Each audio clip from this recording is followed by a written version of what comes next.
Hello everyone, this is Fantasy-esque and welcome back to ClanGen, the Warrior Cats clan generator game. When we left off in the previous episode, we were taking a look at our cat with a ruined reputation named Almondfur and his life after crime, particularly the way the other cats of Lumina's clan were treating him, right? Following the revelation that he was the one to go ahead and compromise the clan's precious prey pile. So a lot of the cats spent last moon ignoring Almondfur. The only cat who interacted with him really was Slopefleck. Now guys, before we continue with this episode, I do have to say that unfortunately we have had a case of an invisible moon. Now, if you guys are new to our Lumina's clan playlist, you might not know what I'm referring to when I say invisible moon, but if you have watched Feather Clan in classic mode, you know, the previous clan we played with, you will know what I mean by invisible moon. An invisible moon is basically when I, for some reason, stuff up a recording of a moon and we end up skipping the moon, you know, or I make a mistake in some way and we end up skipping the moon. It is like an unplanned skip.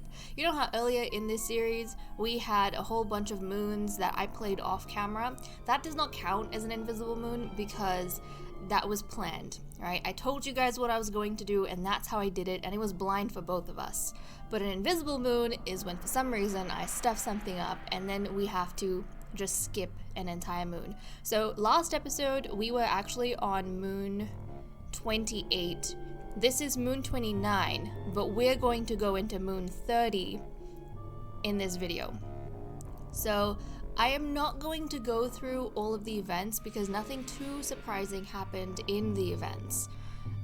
However, you know, I'll give you guys a recap because something major did in fact happen.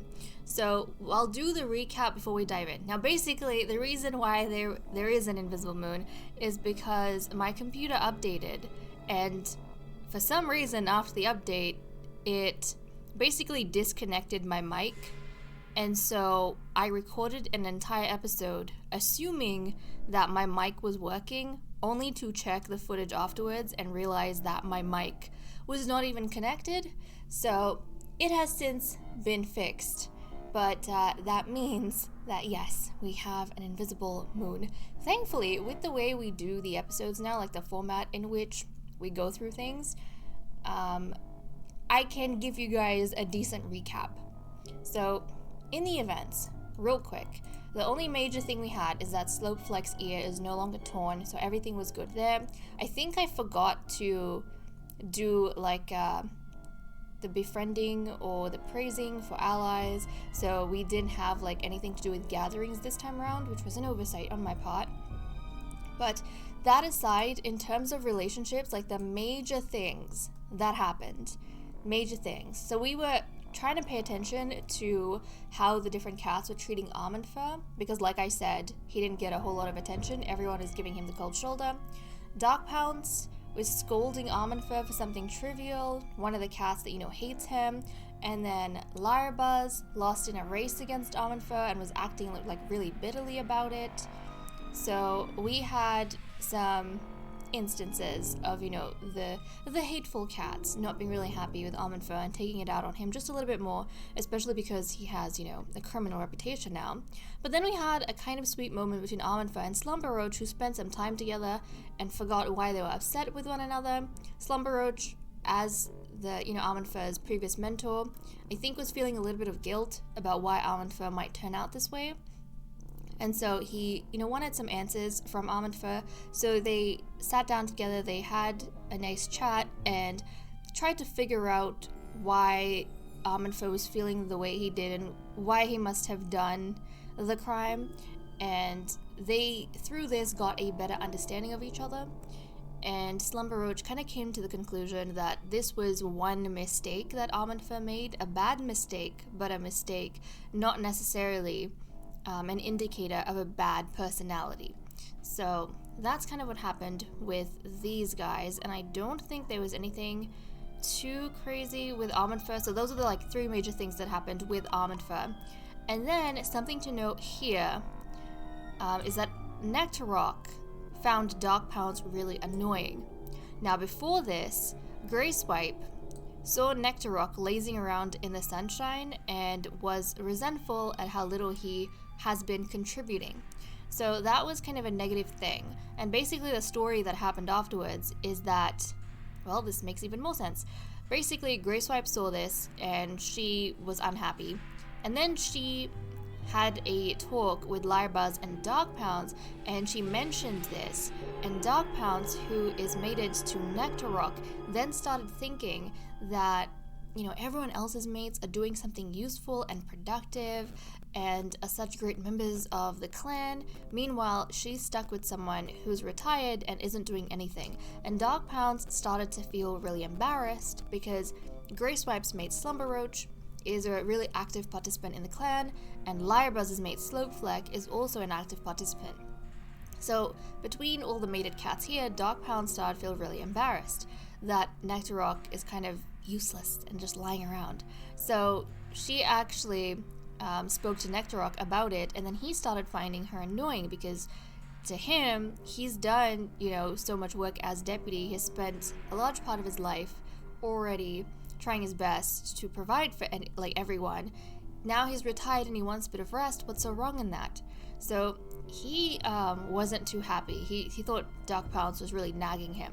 So that was the kind of major things for us to look at in the events.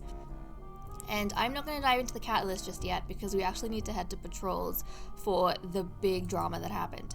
Okay, so we have 193.2 prey, 23.5. So we sent a medicine cat out. I don't think she managed to get anything. And then we had a patrol of 6. So our patrol of 6 went out, found, I think, some hares, and they managed to hold back a whole lot of prey. Now, usually we have a patrol of 6 and a patrol of 1. And Lyrebuzz is the deputy, so, he obviously decides who's going to go out on their own. Now, guys, he decided to send Almondfur on his own in a patrol. Because Lyrebuzz, earlier on, like I mentioned in events, he and Dark Pounce were kind of taking it out on Almondfur a little bit, and Lyrebuzz, lost in a race against him, so he was really cheesed off, and in general, he already hates Almondfur, so he didn't want to go on patrol with him.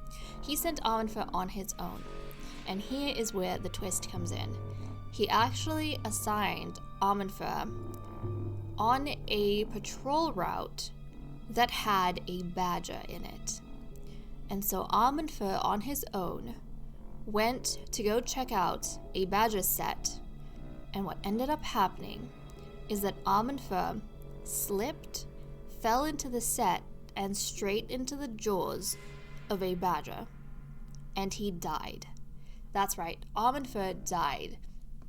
And I'm so sad I did not manage to capture this on camera, but I was really, really surprised.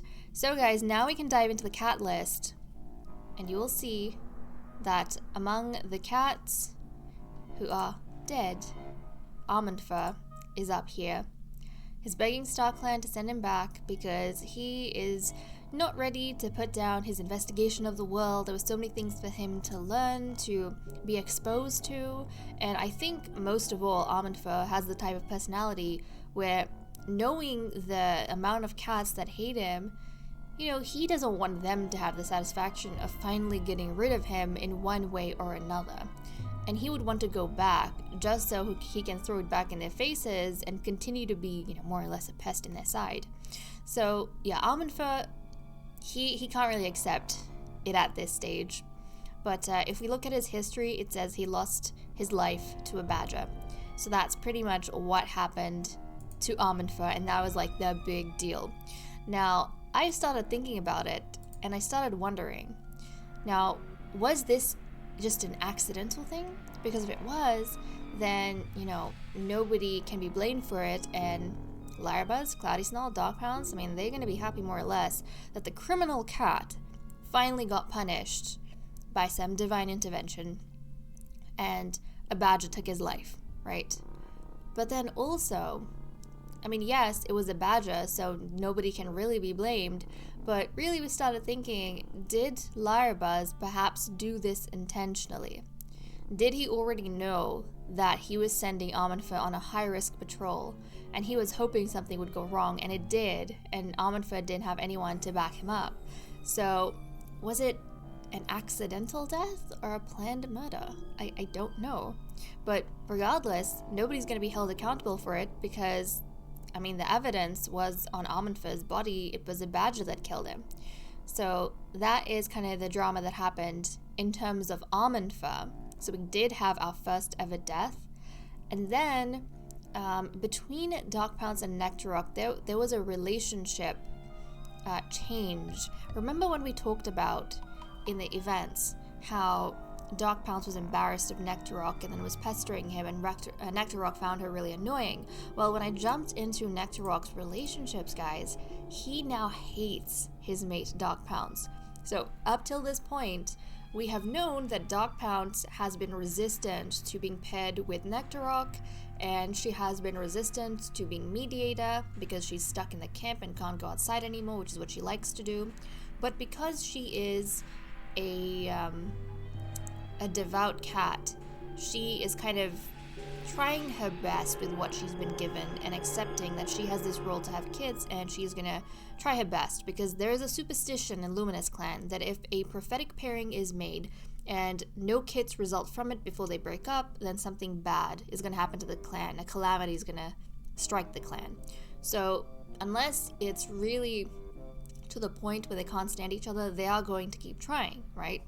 So anyways, this whole time, we have known how Darkpounce felt, but we thought Nectarok was kind of okay with it. He didn't really express his feelings too much. But I feel like in this instance, in this moon, with Darkpounce telling him, like, she's embarrassed of him and everything, it kind of just came out. Nectarok, you know, finally let his emotions loose, and the fact of the matter is that he hates being paired to Darkpounce, and he does not like her as a mate at all, and is kind of not happy that she was the female chosen for him to have his kids with. I think he would have preferred Gracewipe, and we got an inkling of this back when the prophetic pairing was like about to be made. So that's kind of the big thing that has happened. Are they going to stay together? Are they going to break up? I have no clue. And it was funny because what he had for his kind of prompt that he was doing for the day was faking it till he makes it. So he is literally at this point trying to pretend like, you know, he's getting along with Darkpounce and he's okay with the pairing when he's really not. Deep inside, he despises the fact that she has been chosen to continue his bloodline. So that is all the drama that happened, and that is essentially the recap for Moon 29, which I, you know, because of the mic issue, lost, and we had the invisible moon. But thankfully, because of the way we do things, it is a lot easier for me to actually do recaps now. But okay, now that that is done, I am going to, guys, jump into events. But let me cut the recording here, and then we'll dive into events and see what happens. See what happens next. You know, just because of the recap that we did, I have a feeling that this episode might end up being over 50 minutes, so I might have to break it up over 2 videos, but we'll see how we go for time. I mean, if the catalyst and patrols are really quick, then I might just be able to squeeze everything into one video, but let us dive into the events. So, time skipping, and let's see what happens. Okay, Luminous Clan does not have enough healthy medicine cats. Cats will be sick / hurt for longer and have a higher chance of dying. Right, one of the things was that... Okay, you know what? We need to read here to see. Because last time in the cat list, I think you guys noticed, even though I didn't point it out, Darkpounce was the only one who was actively grieving at the time when Amanfa died, and I thought it was interesting because Darkpounce, you know, hated Amanfa the most, but then I kind of thought, you know, it is probably one of those situations where she has mixed feelings. Like sometimes when there is an enemy that you've had who you kind of felt was a worthy enemy, and someone who's been an opponent to you for a very long time, and suddenly they disappear, it's kind of hard to let go of that hate, and it's kind of hard to kind of exist without them being there to contend with. So that's probably what's going through, or what was going through Doc Pounce's mind. I mean, the part of her that hated him was probably, feeling like good riddance, but then the part of her that admired him, that felt he was a worthy warrior, or a capable warrior, probably felt kind of regret for the fact that he had passed on so early. But okay, continuing with events. During the gathering, Miss Stars is the first and loudest laugh whenever Chirp Clan's leader makes anything even approaching a joke, so relations have improved. Cloudy Snarl leapt from a rock, but she didn't land quite right. Darn it, I swear these cats... I feel like our cats in power, especially the female cats in power, they are hardly being active in their roles. Like, they're either getting injured, or they're recovering from having kids, or they're grieving. Like, something's always going wrong. Okay, Grace Wipe spends the evening regaling the clan with stories of the sun-drowned place and the tenacious rabbit. Okay. Bright Kit has gotten kitten cough. I've never heard of this. Oh, look at this. So this is one of the, mixed feelings that we've seen from Dog Pounce. And it's interesting to me because I haven't had an instance yet where a cat has mourned for someone they've hated, or had, mixed feelings for. So Dog Pounce curls around Arminfer's body one last time, grooming his fur flat. It's the least she can do for a cat that gave Dog Pounce so much. As the days pass, she becomes angry and withdrawn. It feels like the entire clan is just moving on from Arminfer's death, which she refuses to do. Okay, so again, with, Dog Pounce, she's had this dislike of Arminfer for so long, but also she's viewed him as a very, like I said, worthy and capable cat. And so I think she is having a hard time accepting that the person that she put so much of her emotions into isn't there anymore. Like, Arminfer was almost a vessel for these strong kind of emotions, even if it was negative, that Dog Pounce had. But now that, the vessel is no longer there, where do these emotions go? So that is so unfortunate. So unfortunate.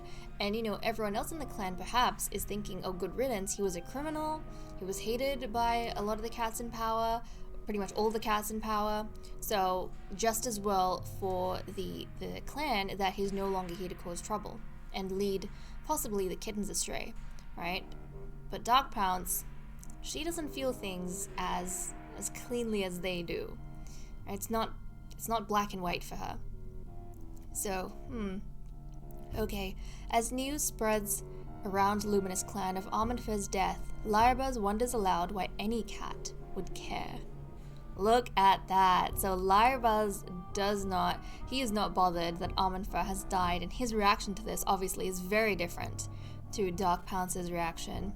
And, I feel like Dog Pounce, because of what we're reading here, if Lyrebuzz did actually plan out Arminfer's murder through that, right, kind of sabotaged him by sending him on a high-risk patrol on his own, it might have been Lyrebuzz and Cloudy Snarl who did it together, but I don't feel like Dog Pounce would have been involved, because the way she's reacting to his death, she was not ready for him to die. So I don't think she would have had anything to do with that. Yep, look at this. Cloudy Snarl acts strangely aloof at Arminfer's vigil. So I think, guys, our medicine cat Cloudy Snarl and Lyrebuzz the deputy were actually in on Arminfer's death. Again, both cats that hated him. I think that between the two of them, they worked out a route that was dangerous, and probably Lyrebuzz consulted the medicine cat on the kind of wounds that would be inflicted and, the chance of survival Arminfer would have out on his own.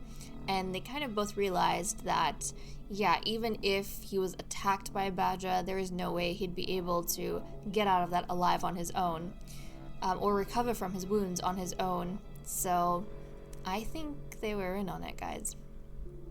Okay. The past moon, Arminfer has taken their place in Star Clan. Luminous Clan mourns their loss, and their clanmates will miss the spot they took up in their lives. Moments of their life are shared in stories around the circle of mourners, as those that were closest to them take them to their final resting place. Yep. This paints a very clear picture of, what went down, I think. I think it's pretty clear. Okay, time for us to dive into relationships and see what is going on over there. Right. Bubbling Gale asks Gracewipe about something complicated and is amazed at how quickly Gracewipe understands. Okay. Bubbling Gale and Bright Kid get their first stuck together with some sap. Oh, Bubbling Gale. That's so cute. I feel like he's very close to the kids. Dog Pounce and Slopefleck sunbathe together. Okay. Dog Pounce, Slumberroach, and Bubbling Gale had a nice talk while eating. You know what? These cats, apart from Dog Pounce, who had mixed feelings, I think maybe out of everyone, this is probably the group that would appreciate almond fur at all. Even Slopefleck. I think it's interesting to see that the first cats that Dog Pounce is talking to over here, Slopefleck, and then Slumberroach, these are the only cats who actually still spoke to Almond Fur after his crime and was still kind of nice to him or maintained their relationship with him. They didn't give him the cold shoulder. So it's interesting that she's seeking them out because the other cats don't seem to understand what she is feeling, and the other cats don't seem to be mourning him very much. And I think for how much Dog Pounce hated Almond Fur, she thinks it's unfair for something that powerful to be forgotten so quickly. Okay, Poppykit points out to Dog Pounce that a spider is in her nest before she sits in it, which is nice of Poppykit. Larabaz hears Poppykit laugh at a clanmate's joke, even though it was lame. Yeah, Poppykit is very attentive, and you know what, since Poppykit was just hanging out with Dog Pounce, I'm wondering if Poppykit was actually laughing at a lame joke that Dog Pounce was making. Maybe because, Poppykit kind of saved her from a spider, but Dog Pounce probably would have sat on that spider without caring too much. And Poppykit is trying to laugh it off because she knows that Dog Pounce feels a bit down. And Lyrebuzz is hearing that and thinking that Poppykit is actually very, very nice. Okay, and Lyrebuzz is watching over Plumekit. Slumberroach just noticed how beautiful Slopefleck's eyes are.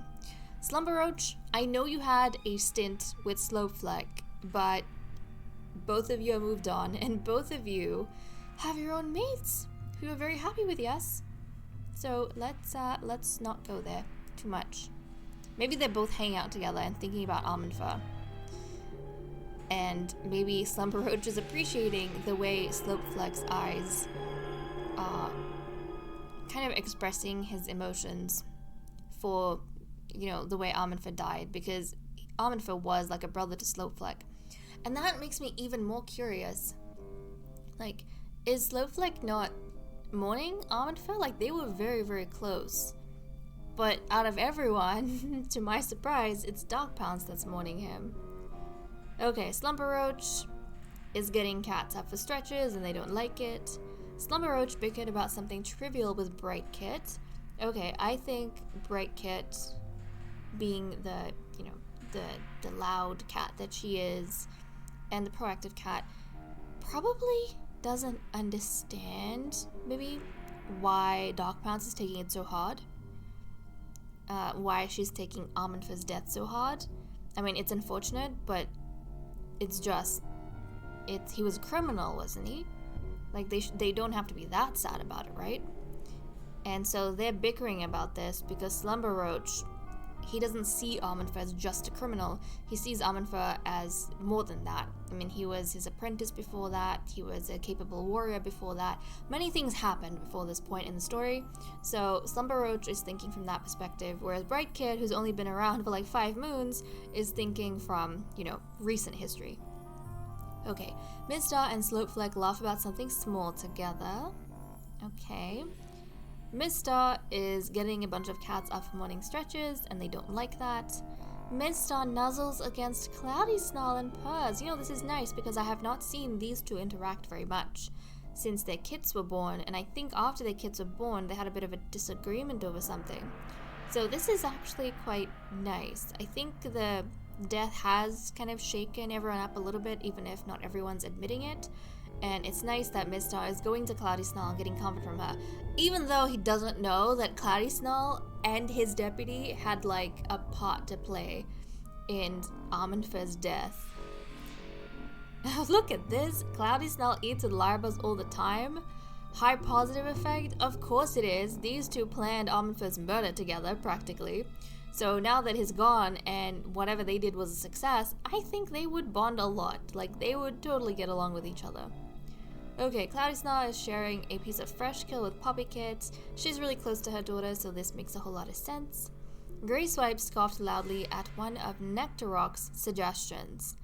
I feel a little bit sad for Nectarrock because even in the recap, we kind of saw that Grey Swipe kind of feels like Nectarrock's always lazing around, and Dark Pounds kind of feels the same. And when Nectarrock is trying to be helpful, Grey Swipe is kind of scoffing at his suggestions.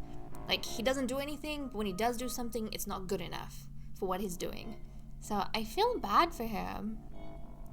Okay, Bright Kid compliments one of Grey Swipe's friends. Which friend? Which friend? Definitely not Slumber Roach because that's a mate. So Mista. So Bright Kid compliments her father, which is adorable. Yeah, okay. Nectarrock is hiding behind a bush, ready to pounce on Slumber Roach.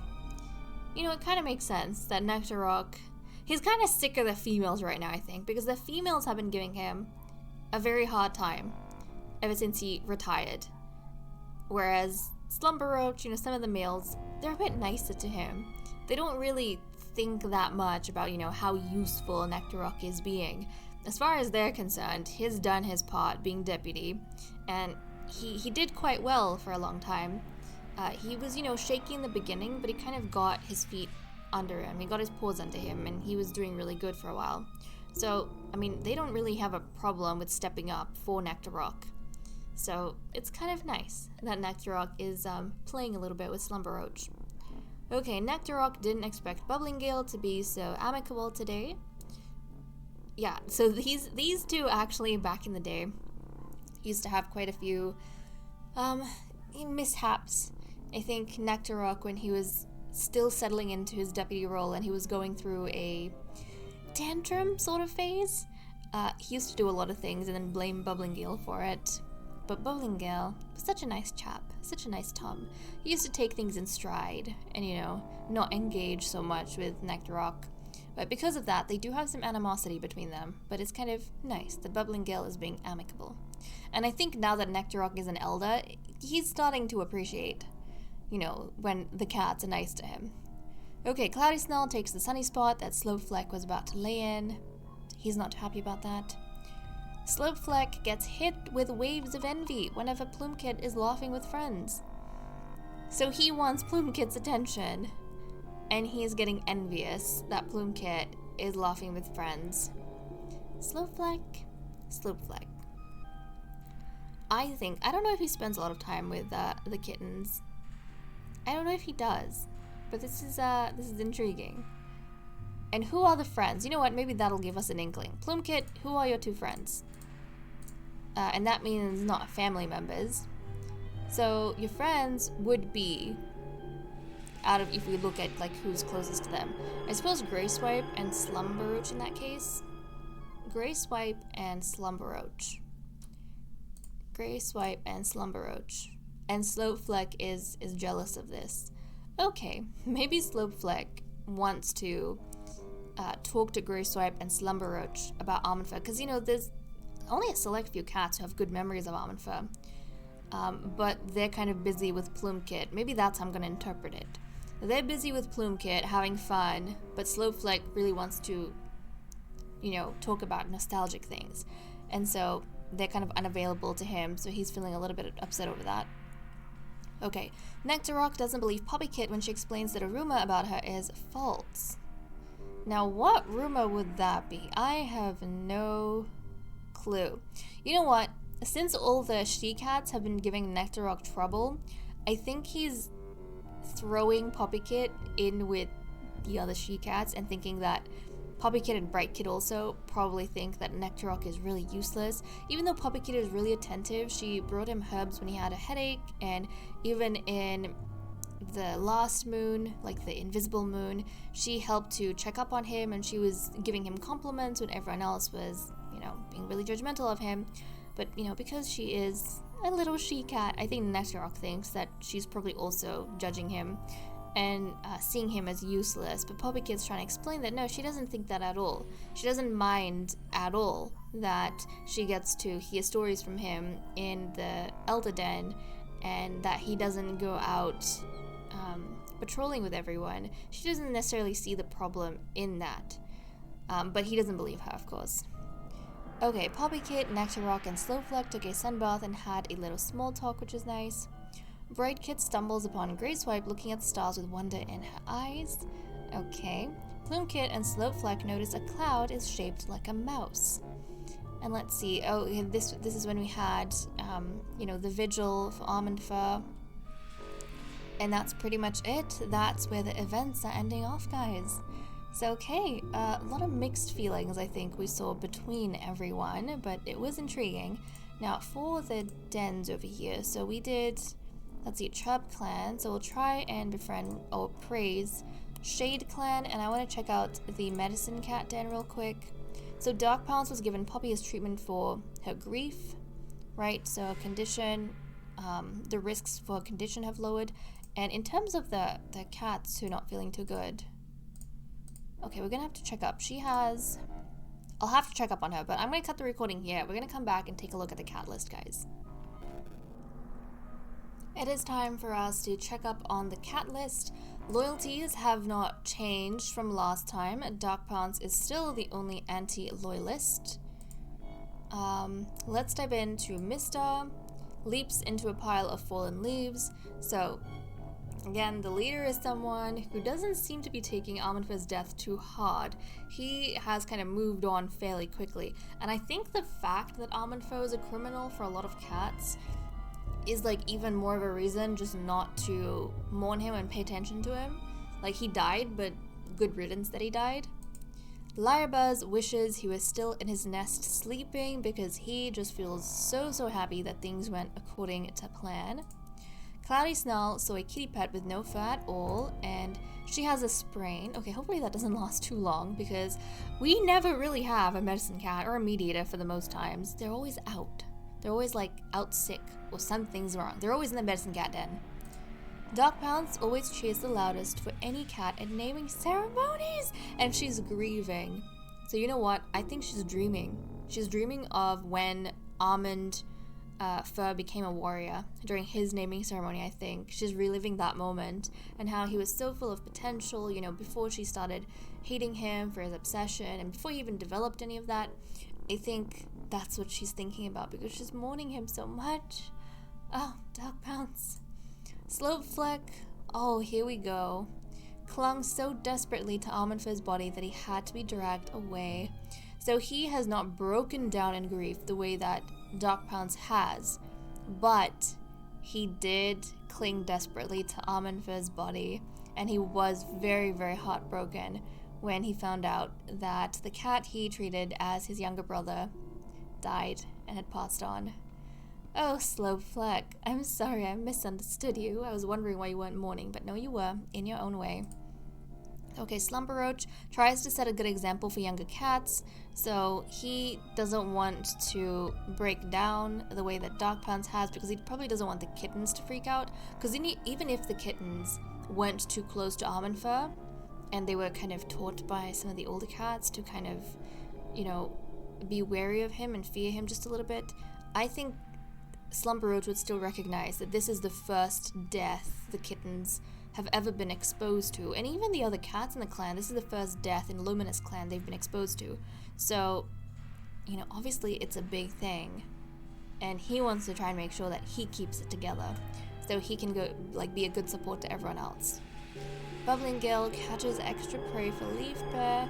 Look at Bubbling Gale, he's trying his best to just, be helpful in the way that he knows how, just gathering food for everyone, who must be very hungry from all for the cats that are bothered to be mourning. Grey Swipe hopes to help guide her clanmates down the right path.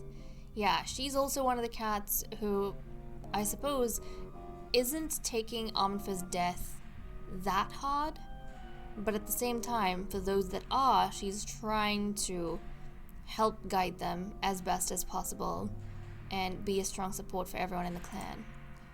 Okay, Nectarok is busying himself with too much work to forget about Arminfer's death. Yeah, Nectarok, he seems quite shaken up. I don't think he was one of the cats too close to Arminfer, but at the same time, the fact that Arminfer died, on a patrol no less, and he was sent out by himself, I think is making Nectarok very, very nervous about the circumstances of Arminfer's death and, is the clan really that vulnerable? Like, are they that blind to maybe the dangers outside? And also, why was Arminfer kind of sent on his own? And all of these things, it's just like, it's very unfortunate and very scary to be reminded of how mortal these cats are. Because, up till this point, Luminous Clan, under the guidance of the prophets, have kind of been riding this wave of being, the chosen few. And therefore being, I think in some ways, unbound by the limitations of normal cats or lightless cats.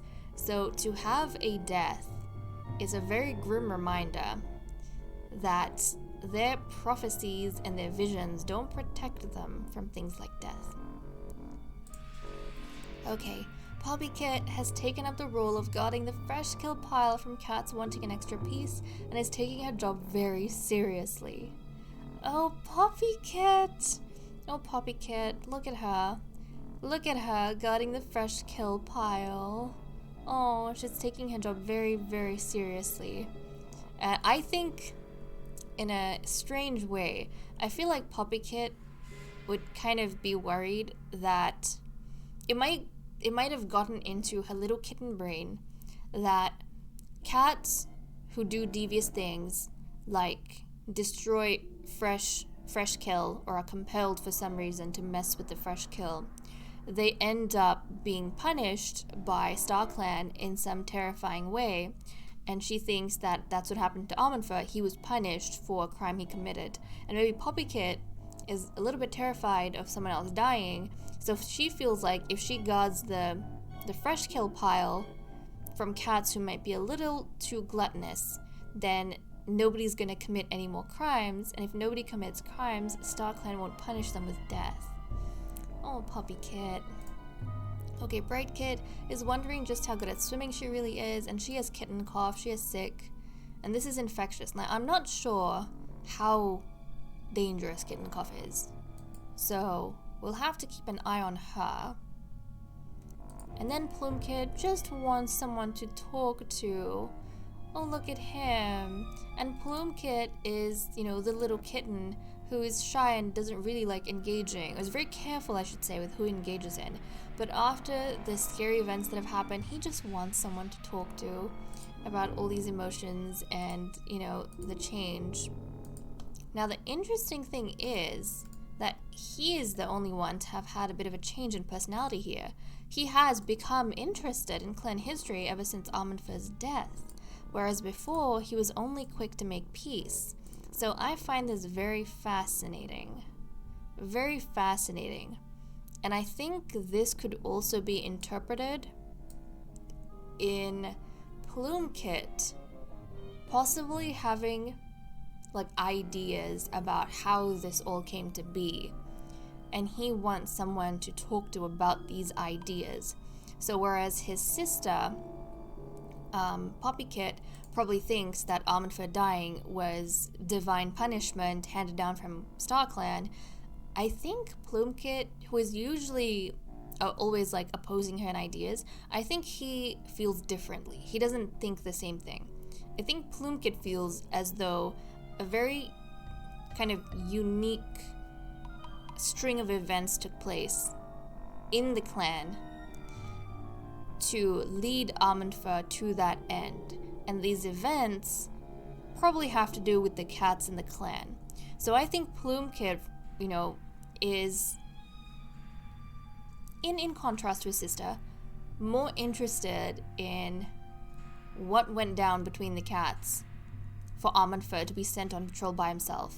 and whether or not it was intentional. Like, he's more curious about this and who might have been involved in that. I don't know per se if he would like blame these cats, but it's just a point of intrigue for him because, you know, Poppy Kit, she feels like if she prevents crimes, then Star Clan won't punish cats with death. That's her way of preventing it. With Plume Kit, if he understands why something happened, then these kind of things can be prevented in the future. So that's kind of intriguing. And also, these cats are 5 moons old, guys. That means in the next episode, they're going to be adolescents and apprentices and assigned mentors, which is so exciting. And I am going to cut the recording here. Then we're going to jump really quickly to patrols and see what happens with the cats there. Okay, we are at patrols. Our current prey is 183 and our needed prey is 23.5. Now, we're only going to have one patrol of 6 because one cat is, well, not Dog Pounce doesn't go out on patrol, but Cloudy Snarl has a sprain, so she can't come with us. Actually, she's the medicine cat. She usually goes out on her own. And then we lost Almond Fur, so yes, we don't have any extra patrols happening right now, which means these cats are going to go out together. So, you know, Grey Swipe, Bubbling Gale, Slumber Roach, Slowfleck, Lyrebuzz, and Mistra.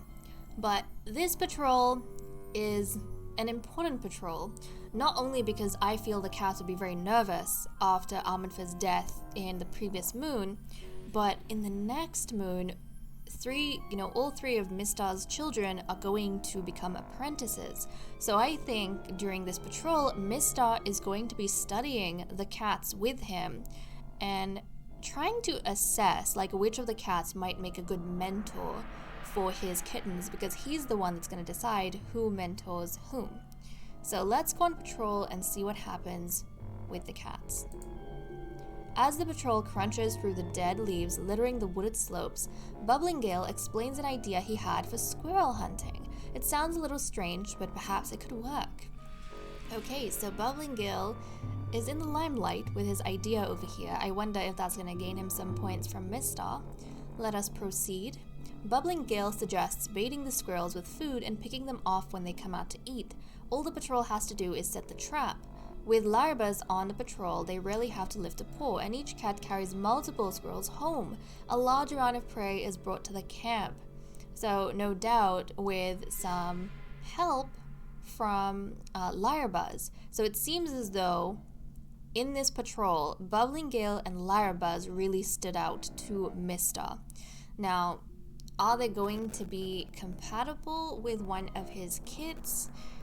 We'll have to see in the next episode, but all in all, this was a safe kind of patrol, and it was good. It was a safe hunt, and it was a successful hunt, so I think the clan would feel really good and really happy. And this is the highest prey we've ever had, 257, which is really good. And in terms of like the kittens and potential mentors they could have, do you guys have any opinions on who might be mentors? Given like your Poppy Kit's personality, attention seeker, avid play fighter, I have actually seen, the 2 cats that stood out was Bubbling Gale and Lyrebuzz. I've seen quite a few interactions between Lyrebuzz and Plume Kit, and I think Bubbling Gale and Bright Kit. So if Mistar did feel like those 2 cats would be good for his kittens, Bright Kit, noisy, interested in clan history, Plume Kit, already went through this, shy, quick to make peace, interested in clan history. I would think that Lyrebuzz would be paired with Plume Kit, and Bright Kit might be paired with Bubbling Gale. Bright Kit, I think, was the kitten who thought she might be paired with Slumber Roach early on, but I remember Mistar being unhappy with that combination. And that kind of leaves Poppy Kit. It would kind of make sense to me if Poppy Kit was paired with one of her parents because she's so close to them. But I don't know what Mistar has in mind. At the end of the day, he would know best what sort of traits his kittens have and how he wants those traits to develop or who they need to kind of balance those things out. So I don't know if these kittens have, it doesn't seem as though they have preference for mentors. But then again, we'll find out in the next episode. But okay guys, with that said and done, I am gonna leave off here. Thank you so much for watching. I hope you all enjoyed, and I will see you all next time. Bye bye.